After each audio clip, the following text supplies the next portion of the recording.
Good morning, students. Today we are going to start our next unit, that is kinematics.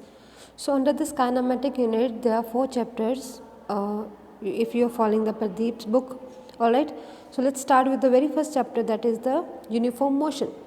So as we see in our daily life, there are so many examples of motion, that is walking man, moving bicycle, running train, crawling insect. There are so many different kinds of motion. So the branch of physics which deals with the study of motion, हम उसको क्या बोलते हैं, मतलब motion के साथ जो branch जुड़ी हुई है फिज़िक्स की, उसको हम बोलते हैं मैकेनिक्स. सो मैकेनिक्स को ब्रॉडली 3 कैटेगरीज में डिवाइड किया गया है, that is statics, kinematics and dynamics. So what is static? Static is a branch of physics which deals with the study of the material object at rest. Means जो material object rest पे है, हम उनकी अगर study करते हैं, उस branch को मैकेनिक्स की को हम क्या बोलते हैं, statics. So next we have this kinematics. Kinematics is what? It is a branch of mechanics which deals with the study of motion material object without taking into account the factors, that is nature of force, nature of bodies etc. which cause a motion. So kinematic एक ऐसी मतलब branch है physics की जो deal तो करती है motion के साथ, पर हम उसमें कुछ फैक्टर्स इंक्लूड नहीं करते कि मोशन का कॉज क्या है, ठीक है ना, जो फोर्स लग रही है जिसकी वजह से मोशन हो रहा है, ठीक है, उसका नेचर क्या है. So these some factors we are not included in the kinematics. So dynamic में क्या है, हम ये फैक्टर्स है जो काइनेमेटिक्स में इंक्लूड नहीं करते, वो हम डायनामिक्स में इंक्लूड करते हैं, ठीक है.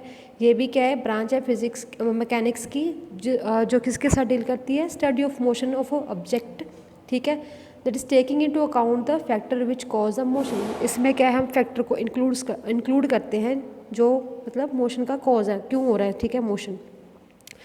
सो let's start with an next topic, that is the object in motion. So object in motion, whenever the object is in motion, so there are 2 terms, that is relative terms, that is rest and motion, all right. For example, when we are going in a train, all right, so when we are sitting in the moving train, we are motion with respect to the train because train is moving, all right. सो अगर train move कर रही है तो कोई person अगर बाहर मतलब खड़ा होकर हमें देख रहा है, वॉच कर रहा है ट्रेन को, तो अकॉर्डिंग टू ट्रेन वो बंदा क्या है, रेस्ट पे है, और हमारी ट्रेन क्या है, मूव कर रही है, ठीक है, मूविंग ट्रेन है. तो जो अगर हम है जो मतलब सपोज मैं बैठी हूँ ट्रेन में, ठीक है, तो मैं भी क्या हूँ, मोशन में हूँ. तो जो बाहर बंदा खड़ा है उसके विद रिस्पेक्ट टू मैं भी क्या हूँ, मोशन में हूँ, और मेरे विद रिस्पेक्ट टू वो क्या है, रेस्ट में है, ठीक है. सो वैसे तो कुछ ऐसे नहीं है, क्योंकि हमारी अर्थ क्या है, वो रिवॉल्व करती है, वो हमारी अर्थ ही क्या है, एक रोटेशन में है, ठीक है ना. So next is the type of motion of a body. So there are different type of motion, that is rectilinear motion, that is translatory motion जिसको हम बोलते हैं, ठीक है. और हमारे पास सेकंड है सर्कुलर और रोटेटरी मोशन, एंड थर्ड है ऑसिलेटरी और vibratory motion. So let's start with the rectilinear or translatory motion. So this is a simple motion, mean to say it is a motion in which a particle or a point mass body is moving along a straight line. Mean to say जिसमें हम कहते हैं कि only 1 dimensional coordinate कह लो, है ना, जो हम कंसीडर करते हैं. सिंपल स्ट्रेट लाइन मोशन हो गया, उसको हम क्या बोलते हैं, रेक्टिलिनियर मोशन और ट्रांसलेटरी मोशन, ठीक है. Rectilinear motion is a motion in which a particle or a point mass body is moving along a straight line, and translatory motion is that motion in which a body which is not a point mass body is moving such that all its constituent particles move simultaneously along parallel straight line and shift through the equal distance in a given interval of time. For example, a body slipping along the inclined plane has translatory motion. Okay, so we can say that the translatory and this rectilinear motion क्या है, uniform भी हो सकता है, non uniform भी हो सकता है, ठीक है ना. So second is a circular और rotatory motion. Circular motion you know very well is a motion in which a particle or a point mass body is moving on a circle. जो circle में simply क्या है, move कर रहा है, उसको circulatory motion कहते हैं. रोटेटरी क्या है, रोटेटरी क्या है, जैसे हमारी अर्थ की रेवोल्यूशन है, ठीक है, सन के मतलब सन के इर्द गिर्द जो हमारे प्लैनेट्स हैं मूव करते हैं, ठीक है, सबकी क्या रोटेटरी मोशन है, that you know very well. Okay, the next one is a oscillatory और vibratory. The oscillatory motion is that in which a body moves to and fro or back and forth repeatedly about a fixed point called mean position in a definite interval of time. So oscillatory motion क्या हो गया, जैसे एक pendulum है, ठीक है, simply pendulum क्या होता है, जैसे हमने थ्रेड के साथ कोई बॉल को क्या हैंग कर दिया, ठीक है, सो हम उसको एक फिक्स पॉइंट पे अगर अटैच कर दो, उसको मतलब मोशन में लेके आए तो क्या होगा, एक फिक्स इंटरवल के बाद क्या होता रहता है, उसका मोशन क्या है, ऑन रहेगा, मतलब चलता रहेगा, ठीक है ना। जैसे सिंपल पेंडुलम क्लॉक्स आते हैं, ठीक है, तो उसकी जो मतलब दो मेन पोजीशंस होएंगी, ठीक है, सॉरी दो एक्सट्रीम पोजीशंस होएंगी, ठीक है, जिस पे एक फिक्स इंटरवल के बाद वो क्या मतलब रोटेट करता रहता है, ठीक है ना, उसको क्या बोलते हैं हम, ऑसिलेटरी मोशन, ठीक है ना। सो और simple harmonic motion is a vibratory motion, you can read in detail, okay. So next we have a concept of a point mass, जैसे हमने रीड किया ना कि उसको पॉइंट मास कंसीडर नहीं करते, ठीक है ना, तो ये पॉइंट मास क्या है, पॉइंट मास ऑब्जेक्ट क्या है कि जैसे अर्थ है, ठीक है, वैसे तो हमारे लिए तो अर्थ बहुत बड़ी चीज़ है, ठीक है, पर अर्थ और सन का जो मतलब कह लो कि डिस्टेंस है वो एक दूसरे के लिए क्या है, पॉइंट ऑब्जेक्ट कंसीडर करते हैं, ठीक है ना।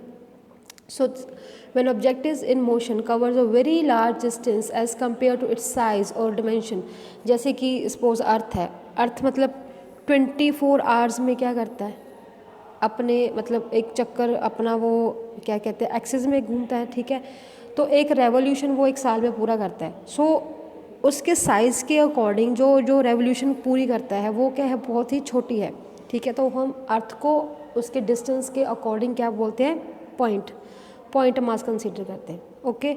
सो next we have it is a frame of reference. So what is a frame of reference, as we take origin we can say, ठीक है, हम ओरिजिन लेते हैं, जैसे कि हमने वो किस में कंसीडर करते हैं, नंबर लाइन ड्रॉ करते हैं, ठीक है, तो हमने ग्राफ रिप्रेजेंट करना है तो हम उसको क्या कंसीडर करते हैं, ओरिजिन कंसीडर करके चलते हैं कि ये ओ 0 क्या ओरिजिन है। सो वो ओरिजिन है जो 0 पॉइंट है, वो क्या है, उस जो भी पॉइंट एक्सिस पे हम कोई भी पॉइंट मार्क करते हैं, सपोज मैंने -2 लेना है, ठीक है, I can show you with an example, wait.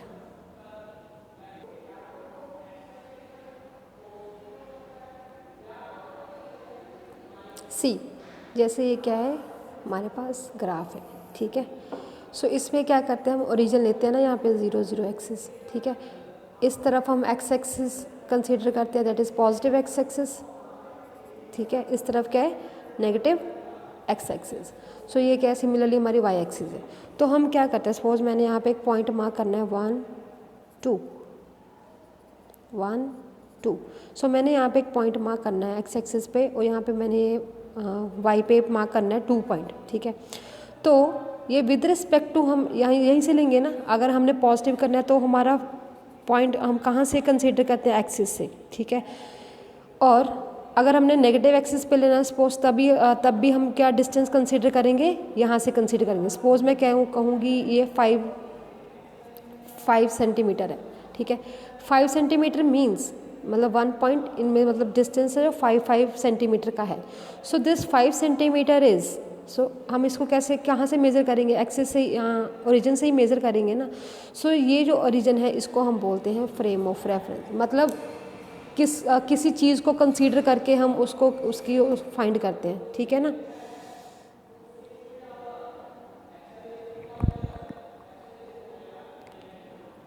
So let's study what is a frame of reference. Suppose when a point object is in motion and we want to specify its position, then we need to use a reference point and a system having a set of axes. The most convenient system in a rectangular coordinate system consisting of a 3 mutual perpendicular axes labeling x, y, z axis. Alright, so जैसे कि हमें पता है कि motion जो अर्थ का motion है हम उसको एज अ स्पेस में कंसीडर करते हैं। सो स्पेस में हम तीनों कोऑर्डिनेट एक्सिस लेके चलते हैं, ठीक है। सो कहते हैं कि अगर किसी चीज़ की पोजीशन को स्पेसिफाई करना हो, पोजीशन को पता करना हो, तो हम क्या करते हैं, किसी मतलब चीज़ से कंपेयर करते हैं ना। तो जैसे सपोज मैंने कोई डिस्टेंस कवर करना है, सो डिस्टेंस सपोज मैंने स्कूल से नूरपुर जाना है, सो स्कूल से नूरपुर मतलब स्कूल क्या होगा, मेरा रेफरेंस पॉइंट हो गया कि स्कूल से नूरपुर साइड जाना है मैंने, और स्कूल से मैंने रोपड़ साइड जाना है। So school is a reference point, ठीक है, जिसके साथ मेरी पोजीशन क्या है, मेज़र होगी। Okay, so first we have frame of reference को भी हम टू टाइप्स में डिवाइड किया है, that is first is inertial frame of reference, that is in which Newton first law of motion holds good. So what is the Newton first law?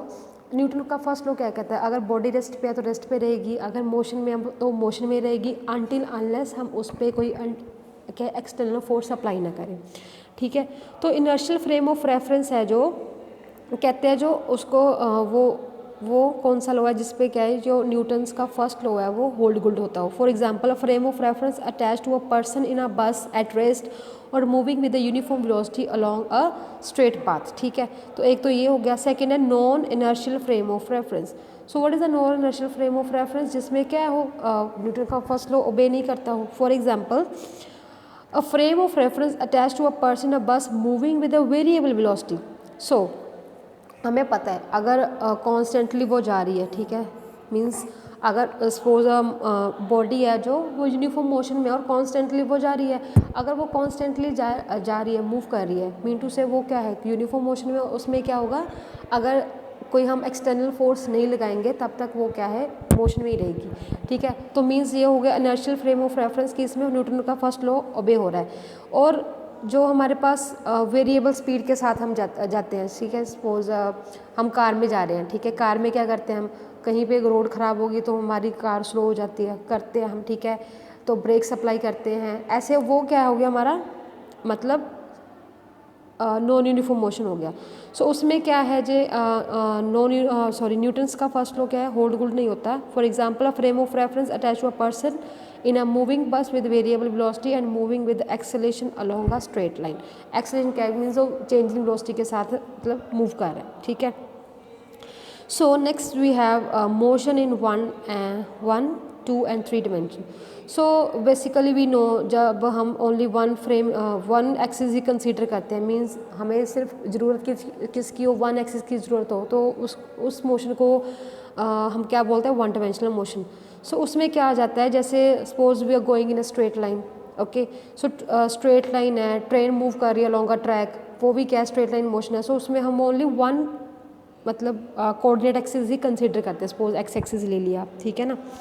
और two dimensional motion में क्या है, ठीक है, two dimensional motion में suppose हम 3 coordinate axis में से ओनली 2 कोऑर्डिनेट एक्सिस ही यूज़ कर रहे हैं। सपोज हमने यूज़ किया वाई एक्सिस और एक्स एक्सिस, सो हमने जेड इसमें क्या इंक्लूड नहीं किया, मीन्स आउट ऑफ 3 में से हम ओनली 2 कोऑर्डिनेट एक्सिस को कंसीडर करते हैं। इसमें कौन सा आ जाता है, suppose a body moving in a plane, ठीक है, for example insect crawling over a floor, the earth revolving around the sun, a billiard ball moving over a billiard table, okay, this are belongs to the this type of motion, means 2 dimension. So basically the one linear हो गया, मतलब 1 dimension. अगर plane आ गया हमारे पास तो उसमें हम क्या है, 2 एक्सिस कंसीडर करते हैं, ठीक है। So next we have 3 dimensional motion. 3 dimensional motion में क्या है, अगर हम तीनों कोऑर्डिनेट एक्सिस यूज़ करें किसी मोशन की पोजीशन को स्पेसिफाई करने के लिए, ठीक है, और मोशन की स्टडी करने के लिए, अगर हमारे पास तीनों क्या है मोशन क्या है कंसीडर तीनों कोऑर्डिनेट एक्सिस कंसीडर होते हो, so इसमें क्या आ जाएगा,